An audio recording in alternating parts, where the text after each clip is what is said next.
और आपको सीधे लिए चलते हैं अंबाला, जहां पे नगर कीर्तन का आयोजन किया गया है। वहां से सीधे तस्वीरें आपको दिखाते हैं।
तो ये आपको सीधे तस्वीरें हम अंबाला से दिखा रहे हैं, जहां पे श्री गुरु तेग बहादुर की 350वीं शहीदी दिवस के अवसर पर नगर कीर्तन का आयोजन किया गया, जहां पे सांसद कार्तिकेय शर्मा मौजूद हैं। और ये सीधे तस्वीरें आपको हम अंबाला से दिखा रहे हैं। आपको बता दें कि कुछ देर पहले सांसद कार्तिकेय शर्मा ने संबोधित किया था लोगों को, और वहां उन्होंने कहा बिहार की जनता ने जिस प्रकार से एनडीए को समर्थन दिया है, और उन्होंने नीतीश कुमार को शुभकामनाएं भी दी थी, क्योंकि 10वीं बार नीतीश कुमार मुख्यमंत्री पद की शपथ लेने वाले हैं। और ये तस्वीरें आपको हम दिखा रहे हैं अंबाला से, जहां सांसद कार्तिकेय शर्मा श्री गुरु तेग बहादुर जी की 350वीं शहीदी दिवस के अवसर पर इस नगर कीर्तन में शामिल हुए हैं, जो कार्यक्रम का आयोजन किया गया। उनके द्वारा मत्था टेका जा रहा, और ये सीधे तस्वीरें अंबाला से हम आपको दिखा रहे हैं स्क्रीन पर, जहां आप शहीदी यात्रा में सांसद कार्तिकेय शर्मा को देख रहे हैं। तो इस शहीदी यात्रा में श्री गुरु तेग बहादुर की 350वीं शहीदी दिवस के उपलक्ष्य में जो शहीदी यात्रा निकाली गई है, इस शहीदी यात्रा में सांसद कार्तिकेय शर्मा मौजूद हैं। उनके साथ कई और जो लोग हैं वो वहां उपस्थित हैं। लोगों की भीड़ आप देख सकते हैं। इस प्रकार से इस शहीदी यात्रा का आयोजन किया गया है। लोगों का हुजूम वहां पे मौजूद है, और इस बीच सांसद कार्तिकेय शर्मा भी श्री गुरु तेग बहादुर जी की 350वें शहीदी दिवस के अवसर पर इस नगर कीर्तन में, इस शहीदी यात्रा में मौजूद हैं।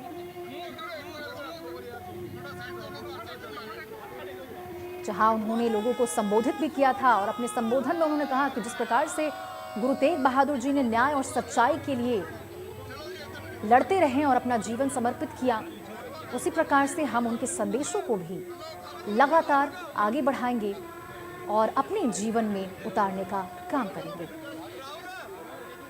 तो श्री गुरु तेग बहादुर जी के 350वें शहीदी दिवस के उपलक्ष्य में ये शहीदी यात्रा कार्यक्रम का आयोजन किया गया, जहां पे नगर कीर्तन लोगों के द्वारा किया जा रहा। और अंबाला से ये सीधे तस्वीरें आपको दिखा रहे, जहां पे सांसद कार्तिकेय शर्मा मौजूद है। लोगों की भीड़ आप देख सकते हैं। इस शहीदी यात्रा में लोग मौजूद हैं। पारंपरिक तरीके से इस शहीदी यात्रा को निकाला जा रहा, और कदम से कदम मिलाकर लोग इस शहीदी यात्रा में मौजूद है। साथ ही सांसद कार्तिकेय शर्मा भी इस दौरान इस यात्रा में लोगों के साथ शामिल है।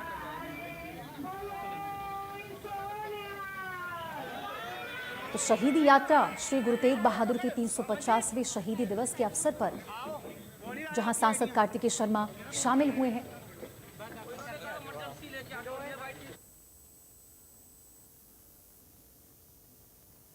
तो श्री गुरु तेग बहादुर जी के 350वें शहीदी दिवस के अवसर पर अंबाला में ऐसा नगर कीर्तन का आयोजन किया गया। इस शहीदी यात्रा का आयोजन किया गया जिसमें सांसद कार्तिकेय शर्मा मौजूद हैं।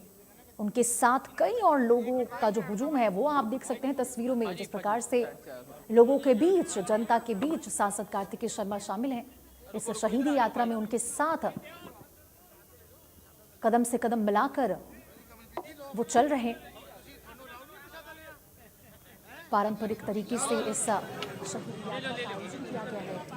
और ये कार्यक्रम आपको बता दें कि श्री गुरु तेग बहादुर जी के 350वें शहीदी दिवस के उपलक्ष्य में आयोजित किया गया।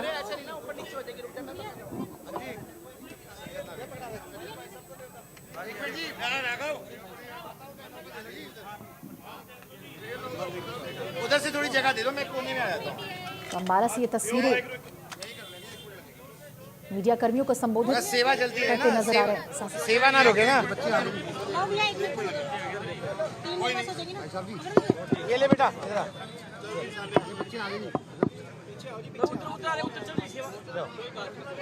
दो बच्चे आओ, लो लो लो, आप दे दो। कोई नहीं ले आओ, लो बच्चों लो।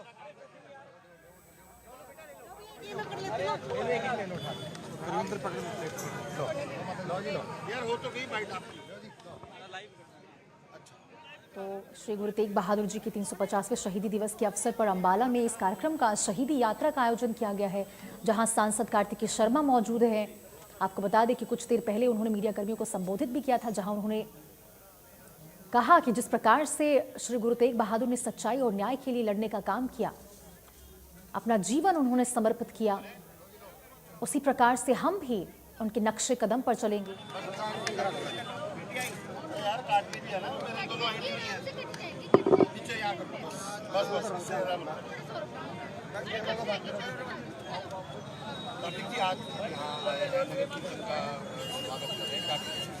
आज श्री गुरु तेग बहादुर जी का आज उनका एक बहुत ही महत्वपूर्ण दिन है, जब हम उनको याद करते हैं।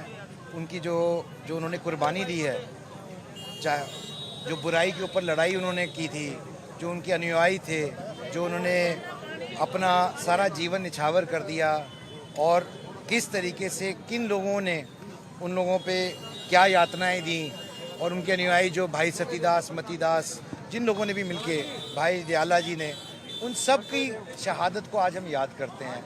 और ये याद सिर्फ पंजाब हरियाणा के लोग नहीं करते, पूरे भारतवर्ष के लोग करते हैं, 36 बिरादरी के लोग याद करते हैं, क्योंकि वह सिर्फ सिख समाज के नहीं, वो सारे सर्व समाज के 36 बिरादरी के बड़े हैं। और उनसे हमें सीखना चाहिए, युवा पीढ़ी को सीखना चाहिए। जो उनकी शिक्षा है, जिन मूल्यों पे, जिन आधार पे उन्होंने अपना जीवन जिया और जीवन का त्याग किया, वो आज भी उतना ही रेलेवेंट है जितना आज से 350 साल पहले था। और आज भारत सरकार, श्री नरेंद्र मोदी जी, हमारे प्रदेश के मुख्यमंत्री, सब मिलकर इसको एक पर्व की तरह मना रहे हैं, क्योंकि जो उनकी शिक्षा है आज के जीवन काल के अंदर, उसका महत्व और बढ़ जाता है। आज युवा पीढ़ी को सीखना चाहिए कि क्या मतलब होता है एक उद्देश्य के लिए, एक धर्म के लिए लड़ना, और वो भी उनके अगेंस्ट, उन लोगों के खिलाफ जो अत्याचारी हैं, जिन्होंने अत्याचार किया।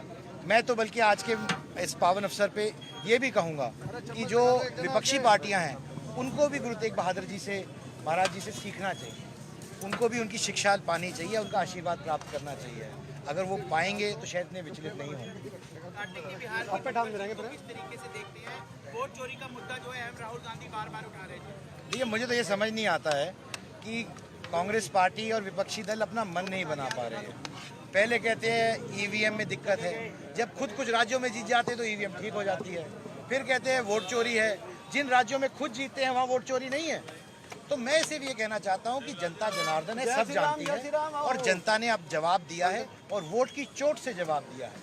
और आज 10वीं बार नीतीश कुमार जी माननीय प्रधानमंत्री श्री नरेंद्र मोदी जी की अगुवाई में 10वीं बार बिहार के मुख्यमंत्री बनने जा रहे हैं और ये जवाब जनता का जवाब है उनके आरोपों के ऊपर। मुझे नहीं लगता उसके बाद कुछ कहने की जरूरत पड़ती। पंजाब के सीएम भगवंत मान जो है वो अलग कैडर बनाने जा रहे हैं बीजेपी। हिमाचल के सीएम है वो भी यही बात कह रहे देखिए, इस तरह की ध्रुवीकरण करना, इस तरह की राजनीति करना किसी भी सूबे के मुखिया को शोभा नहीं देता है। उन्होंने और भी आपत्तिजनक कई बातें कही, उन्होंने चंडीगढ़ की भी बात कही। तो मैं कहना चाहता हूँ कि पंजाब हमारा भाई है और जो हक हमारा है वो हमारा है, वो हम छोड़ेंगे नहीं, किसी और का हक लेंगे। तो हक तो हमारा भी चंडीगढ़ पे उतना ही है जितना पंजाब का। तो ऐसी बातें ना करें तो अच्छा है, क्योंकि हम सबको मिलजुल कर फैसला करके अपना रास्ता निकालना चाहिए, क्योंकि वो हमारा भाई है, हमारा पड़ोसी है, हिमाचल भी और पंजाब भी। तो ये हमारे भाइयों के साथ हमारी प्रथा नहीं है, हमारी परंपरा नहीं है कि हम अपने भाइयों से लड़ें और अपने भाइयों से इस तरह की राजनीति ही करें। तो मैं उनसे भी अपील करना चाहूँगा कि इन मुद्दों पे राजनीति से ऊपर उठकर भाईचारे को मद्देनजर रखते हुए उनको ये बातें करनी चाहिए। राजनीति के लिए और बहुत सी चीज़ें होती हैं, हमें आपसी भाईचारा राजनीति में करना चाहिए।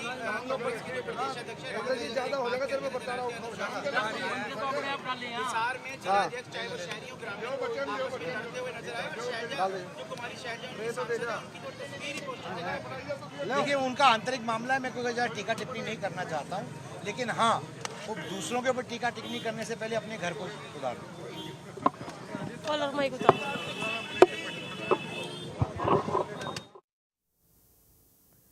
तो आप सुन रहे थे सांसद कार्तिकेय शर्मा को, जो अंबाला में श्री गुरु तेग बहादुर की 350वीं शहीदी दिवस के अवसर पर जो शहीदी यात्रा का आयोजन किया गया था उसमें वो शामिल थे। और उन्होंने लोगों को संबोधित करते हुए मीडिया कर्मियों से कहा कि जिस प्रकार से श्री गुरु तेग बहादुर ने धर्म की लड़ाई के लिए अपने जीवन को न्यौछावर कर दिया, वैसे ही युवा पीढ़ी को भी समझना चाहिए और उनके संदेशों को अपने जीवन में उतारना चाहिए। साथ ही उन्होंने रिकॉर्ड 10वीं बार नीतीश कुमार के मुख्यमंत्री पद को लेकर उन्हें बधाई दी और विपक्ष पर भी इस दौरान उन्होंने निशाना साधते नजर आए। वो चलिए, खबरों में अभी के लिए इतना ही। तमाम देश और दुनिया की बड़ी खबरों के लिए आप देखते रहिए इंडिया न्यूज हरियाणा। राम राम।